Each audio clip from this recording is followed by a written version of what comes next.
Oke, Assalamualaikum warahmatullahi wabarakatuh. Jumpa kembali di Famous Figure Channel for Famous Figure. Pemirsa, di studio ini kita akan berbincang tentang seputar dunia yang ceria. Ya, dunia ceria itu dunianya siapa? Iya, yang pasti adalah dunianya anak-anak, yaitu anak usia dini. Anak-anak pasti bawaannya tuh bahagia. Anak-anak nggak kenal yang namanya sedih. Nah, itu adalah tugas orang tua, harus membuat anak-anaknya selalu ceria. Nah, di studio ini kita sudah hadir, yaitu seorang kakak. Ya, ini adalah seorang pemerhati anak-anak juga di komunitasnya ya. Tapi ini kita akan berbincang tentang AUD. Apa itu AUD? Anak usia dini. Nah, di studio ini sudah hadir yaitu Kak Zi. Oke, assalamualaikum ya Kak Zi. Waalaikumsalam warahmatullahi wabarakatuh. Oke, Kak Zi. Ini kita akan berbincang tentang dunia yang ceria, yaitu adalah dunia anak-anak. Duniaku, dunia anak-anak, pasti ceria ya, kayak gitu. Apalagi kalau kita mengingat lagu-lagu tempo dulu kan ceria-ceria, lagunya anak-anak ya, ada Soleram, nyamuk-nyamuk nakal, itu kan ceria ya. Balonku, nyamuknya nakal ya? Iya, gigit. Balonku ada 5, kayak gitu. Terus apa, lihat kebunku, banyak lagu yang menunjukkan ceria. Itu adalah sesuai dengan usianya ya Kak Zi ya. Nah, ini yang namanya AUD Kak Zi. AUD. Anak usia dini, itu pengertiannya apa sih Kak Zi? Iya, ini ngomong-ngomong tentang AUD ya, saya itu sering diplesetkan sama teman-teman. Apa? AUD, A-U-D. Terkadang sama orang-orang yang iseng itu diartikan sebagai anak usia dewasa. Wah, kan berbahaya nih. Bahaya. Enggak, tapi ini AUD yang saya kenal ya, AUD itu memang kepanjangan dari anak usia, tapi D-nya bukan dewasa, dini, anak usia dini. Anak usia dini itu apa sih? Ya. Ada berbagai teori yang menjabarkan tentang anak usia dini. Saya mengambil dari satu teori ya, yakni teorinya Montessori yang mengatakan bahwasanya AUD itu adalah usia anak di mana anak itu baru lahir atau 0 tahun sampai dengan berusia 12 tahun. Oh, 12 tahun. Masuk usia SMP berarti. Iya, masuk usia sekitaran mau SMP lah. Seperti berarti itu. 0 itu sudah bisa dikatakan anak usia dini ya. Iya, sejak dalam kandungan bahkan. Sejak dalam kandungan pada masa pendidikan prenata itu sudah. Oh, begitu. Iya, seperti itu. Kayak gitu. Oh ya. Berarti gini Kak Zia, artinya pendidikan itu ya prenata. Pendidikan dalam kandungan ibu, yaitu yang berperan adalah lingkungan, yang paling besar adalah ibu. Jadi pada pendidikan prenata itu, ketika bayi janin masih di dalam kandungan, berarti itu bisa ya menerima yang namanya suatu pendidikan, bisa ya. Kenapa seperti itu? Karena dalam kandungan bayi itu kan sudah ditiupkan roh ya, walaupun belum dilahirkan.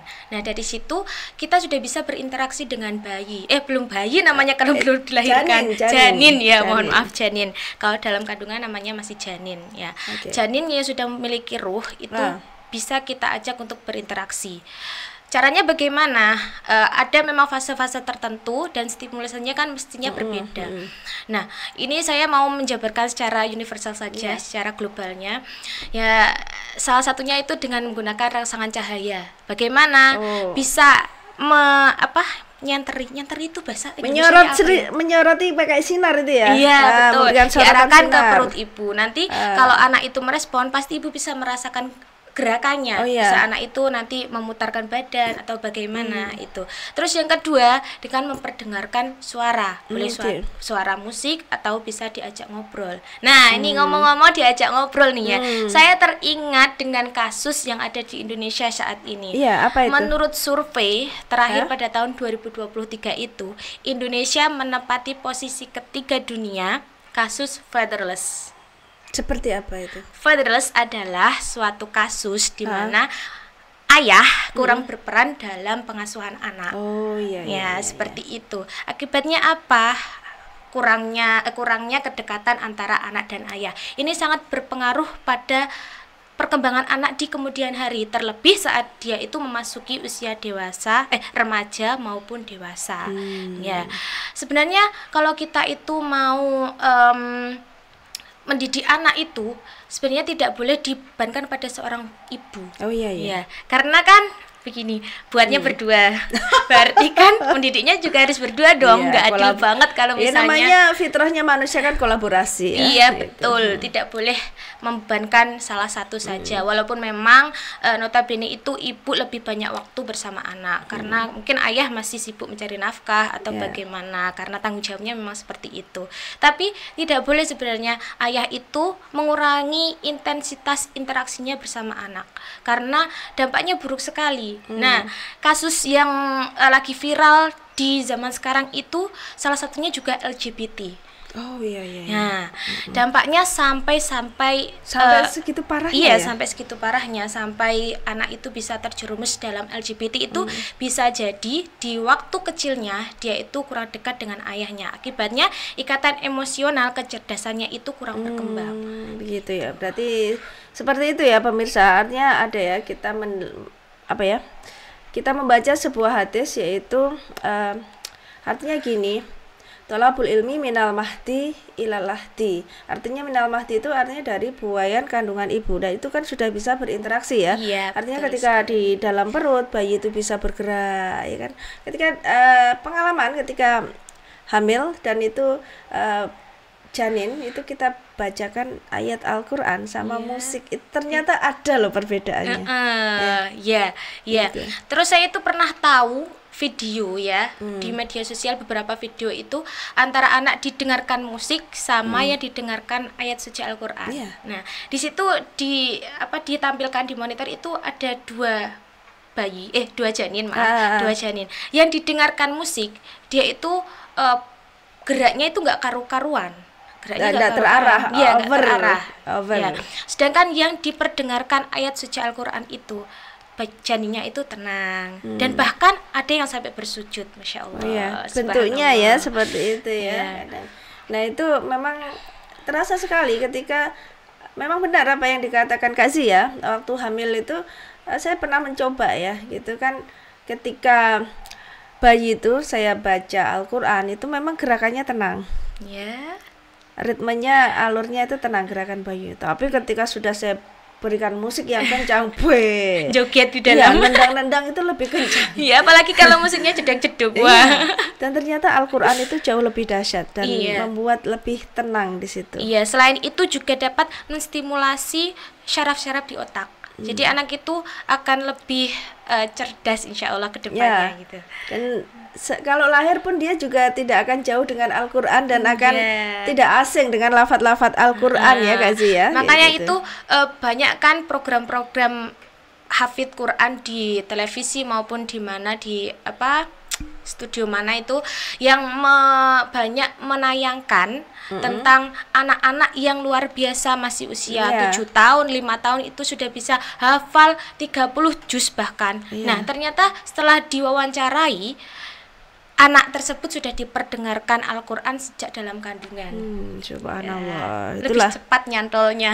Hebatnya Al-Qur'an daripada musik lainnya. Kita punya Al-Qur'an, bukankah Al-Qur'an itu lebih dahsyat kalau kita dengarkan pada janin kita pemirsa gitu. Nah, Kasih, ini berbicara tentang anak. Dunia anak itu mengasihkan sekali. Kadang kita sebagai orang tua pun dihadapkan dengan emosi, dihadapkan bahagia ketika berhadapan dengan anak ya, apalagi anak itu kadang ada yang rempong ya, memang dunia anak seperti itu ya, rempong sekali kayak gitu, aku harus gini tenang kayak gitu. Kadang gini ya, kalau anak itu sudah aktif, sekolahnya itu jam 7, anak saya tuh mandinya jam 5. Masya Allah.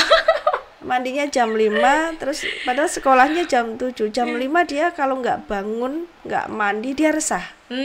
Seperti itu. Sudah tertanam ya? Iya, jam 5. Jadi terus jam 6 itu sudah rapi. Tinggal berangkat gitu. Padahal nanti di sekolahnya sudah nunggu 1 jam masih gitu. Iya. Seperti itu. Jadi kadang memang anak itu ada sisi lainnya, ada yang khawatir kalau terlambat seperti itu. Jadi saya udah tenang kayak gitu. Ini masih jam 5 gitu. Nah, masa golden age di mana usia emas anak itu usia sampai berapa?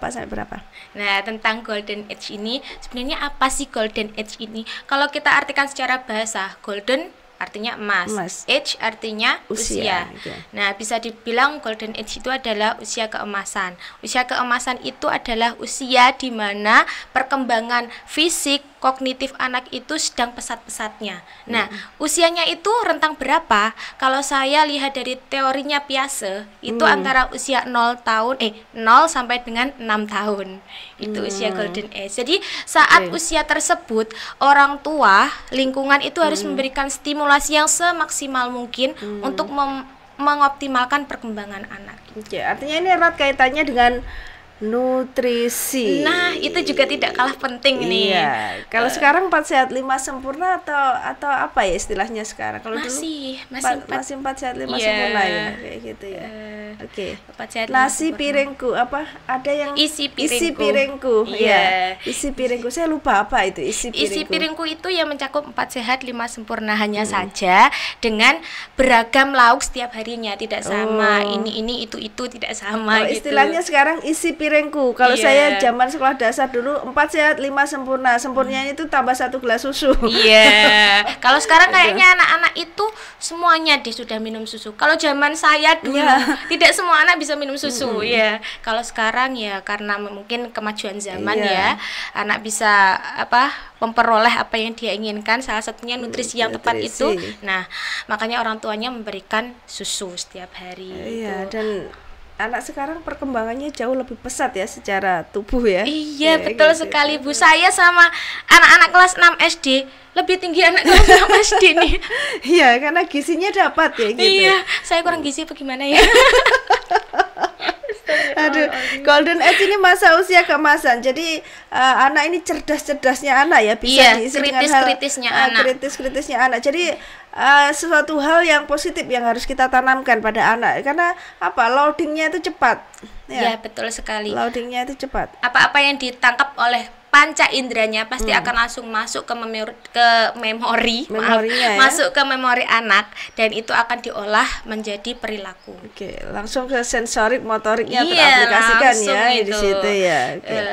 Itu luar biasa di usia golden age pemirsa, antara usia 0 sampai 6 tahun. 6 tahun. Itu adalah masa usia keemasan, cerdas-cerdasnya anak itu. Aktif-aktifnya anak juga. Dan orang tua juga rempong-rempongnya di usia itu. Orang tua harus menahan kesabaran. Betul sekali. Jangan emosi. Itu aspek masa perkembangan. Tapi kalau kita itu bisa menikmati ya bersama anak, menikmati masa lucu-lucunya anak ya pada masa itu, walaupun kita itu rempong, kita itu mungkin sibuk, kita lebih sibuk dan kita lebih terkuras emosinya. Tapi kalau kita itu bisa menikmati, karena anak itu kan lagi ceria-cerianya ya, kita bisa terhibur loh. Sejenak bisa menghilangkan masalah gitu. Menghilangkan masalah gitu. Nah, itu luar biasa sekali. Disitulah dunia anak-anak itu ya kompleks seperti itu ya. Ada yang kadang bikin orang tua. Kadang orang tua kalau nggak mengerti tentang dunia pendidikan anak, ya memang saat ini kita banyak harus men-searching pengetahuan tentang anak di media sosial itu banyak pemirsa ya. Kita banyak menemukan psikolog-psikolog anak juga ya yang sebagai kita referensi dalam mendidik anak. Oh ya, sekarang gini, namanya anak di usia golden age itu tidak jauh dari yang dilakukan oleh orang tuanya. Saya memandangnya dari anak saya. Ketika saya membuat video vlog, saya membuat konten kreator, saya saya edit dengan aplikasi-aplikasi. Itu secara tidak saya sadari anak saya ngikuti. Berarti apa seperti itu? Buah jatuh tidak jauh dari pohonnya, seperti itu. Anak adalah peniru ulung. Nah, itu adalah rumus paten yang tidak bisa diotak-atik. Berarti artinya orang tua harus menjadi role model yang bagus ya. Betul. Uswatun hasanah. Uswatun hasanah. Kalau bahasa psikologinya role model gitu ya. Bahasa kita sebagai orang muslim adalah uswatun hasanah. Nah, ngomong-ngomong tentang itu nih Bu, saya kok agak miris gitu ya dengan fenomena zaman sekarang. Kan banyak nih ya yang nikah muda, antara ya usianya mungkin 18 atau 19 sampai dengan kurang dari 25 tahun pokoknya. Nah, yang mana pada usia tersebut kan emosi belum stabil dan mungkin bekal pendidikan juga belum optimal lah. Nah, akibatnya nanti ketika dia punya anak, baik ibu ataupun ayahnya ketika belum siap, maka stimulasi pendidikan yang diberikan kepada anak ini juga kurang maksimal. Akibatnya anak nanti akan mengalami degradasi moral bisa jadi. Ya, karena orang tuanya tadi yang kurang persiapan kurang persiapan itu. Nah, saya sangat sedih itu kalau melihat ada fenomena seperti itu. Ya makanya begini ya, kita harus artinya generasi berencana itu yang harus kita tata. Nah sekarang gini, kecerdasan anak itu kan ada kognitif, afektif, psikomotorik kayak gitu. Nah, apakah dari sisi kecerdasan itu misalkan tidak hanya afek kognitif saja yang menunjukkan anak itu pintar, itu kan tidak hanya kognitif saja kan Kak Zi ya? Artinya apa? Artinya secara afektif juga, apakah harus imbang ataukah salah satunya yang harus menonjol? Nah, kalau dalam usia dini itu sebenarnya itu juga termasuk sih, tapi dalam usia dini itu lebih spesifiknya itu dibagi menjadi 5. Kalau dulu 6, sekarang 5 karena perkembangan kurikulum jadi dibagi 5. Yakni kognitif, motorik, fisik motorik, terus bahasa, seni dan agama. 6 itu ya. 5. Sekarang jadi 5. 5 gitu. Oke. Nah, pertanyaan jenengan, apakah harus salah satu atau semuanya? Kalau menurut saya semuanya. Semuanya. Iya, semuanya. Jadi semuanya anak bisa dikatakan pintar kalau 3 aspek itu. Kalau sebenarnya pintar itu relatif sih menurut saya. Ya? Iya. Contohnya ya, kalau ada anak ya itu pintar menggambar, mau menggambar, mau otak kanan nih yang berperan ya. Itu saya katakan dia pintar karena dia mau menggambar. Bagaimanapun hasilnya, kalau dia mau menggambar, dia saya katakan pintar. Tapi beda lagi kalau pandangan orang ya, melihat hasilnya, wah gambarnya kok kayak gini, ini gambar daun apa gambar batu kok bulat-bulat ini. Nah, ketika orang itu tahu hasilnya, kok hasilnya jelek, maka dia akan menilai anak tersebut tidak pandai menggambar. Padahal menurut saya dia itu pintar menggambar karena mau menggambar. Jadi pintar itu relatif menurut saya. Tergantung sudut pandang. Iya, tergantung sudut pandang gitu. Kadang gini juga, kadang yang saya tahu orang akan cenderung menilai kognitifnya itu yang bagus daripada yang lainnya. Oh, secara intelijen dia pintar, tapi di sisi lain kan ada anak yang punya bakat dari sisi afektif, psikomotoriknya kayak gitu kan. Iya, memang kebanyakan di masyarakat itu tertanam. Anak pintar itu anak yang ranking 1 di kelas, anak yang nilainya selalu bagus, ya atau anak yang nilainya pokoknya tidak pernah minus lah dari KKM. Menurut saya, ya dulu saya pernah berpikiran seperti itu waktu sekolah. Saya harus ranking 1, nilai saya harus 100 gitu. Dan alhamdulillah memang tercapai, tapi di sisi lain saya ketinggalan. Contohnya di bidang apa ya? Seni. Saya sebenarnya dulu pas sekolah itu tidak terlalu mengunggulkan bakat saya di seni. Akhirnya tidak terasah. Saya lebih mengejar yang namanya nilai itu tadi. Akhirnya aspek-aspek yang lain tertinggal. Nah, sebenarnya kan harusnya semua harus distimulasi secara rata, tidak boleh salah satu saja. Disitulah ada sisi-sisi lain kecerdasan namanya ya. Kecerdasan ada juga kalau dikali emotional spiritual quotient banyak ya gitu. Nah, kemudian masuk setelah anak usia dini masuk ke PAUD itu usia berapa? PAUD itu siapa ya? PAUD. Pendidikan anak usia dini. Nah, PAUD. PAUD atau PAUD. pendidikan anak usia dini. Kalau pendidikan anak usia dini itu sudah diatur dalam Undang-Undang Sisdiknas nomor 21 tahun 2003. Yang kurang lebih itu PAUD itu merupakan upaya pembinaan untuk anak yang baru lahir sampai dengan 6 tahun. Nah, kalau dalam undang-undang itu 6 tahun untuk memberikan kesiapan baik mental maupun fisik untuk melanjutkan pendidikan ke jenjang selanjutnya. Jadi kan setelah PAUD nanti kan ada yang namanya sekolah dasar. TK. Nah, ini itu gimana? Antara PAUD TK itu kan ini ya. Ada yang tertanam di masyarakat itu PAUD itu kan playgroup itu. Nah, padahal PAUD itu sebenarnya ada 3. Yang namanya PAUD itu ada 3 jenis. Yang pertama formal. PAUD formal itu setingkat TK, Oh, RA, gitu. BA, TA itu formal. Formal. Masuk PAUD namanya. Jadi TK itu masuk PAUD Iya, ya? masuk Oh. PAUD tapi formal, PAUD yang Formal. formal. Yang kedua, PAUD yang non formal, yang tidak Oke, formal, oke. yakni playgroup itu. Hmm. KB, kelompok bermain. Bermain. SPS, Satuan PAUD Sejenis. Oh, iya, Tapos. apa itu? Tapos itu Taman Posyandu. Tapos itu untuk usia berapa itu? Tapos Nah, Anda kalau itu? tapos itu untuk usia baru lahir 0 tahun Hmm. sampai dengan kurang lebih 6 tahun. Oke, banyak pemirsa. Ternyata itu cakupannya PAUD itu Iya. TK itu masuk cakupannya PAUD ya. Iya, terus ada gitu. lagi yang non formal itu TPA, bukan pendidikan Al-Qur'an, tapi Taman Penitipan Anak. Taman Oh Penitipan iya ya. Anak. Tempat Iya. penitipan apa taman? Taman Taman ya. Penitipan Anak itu yang non formal. Yang informal itu pendidikan dalam keluarga. Oh iya, itu lingkungan sudah buat anak-anak ya, Iya, lingkungan jadi pertama PAUD itu bukan playgroup itu bukan, tapi PAUD itu mencakup TK, terus KB, terus apa ada banyak tergantung jenisnya, formal, non formal atau informal. Ya gitu. ya gitu. Baru tahu pemirsa kayak gitu.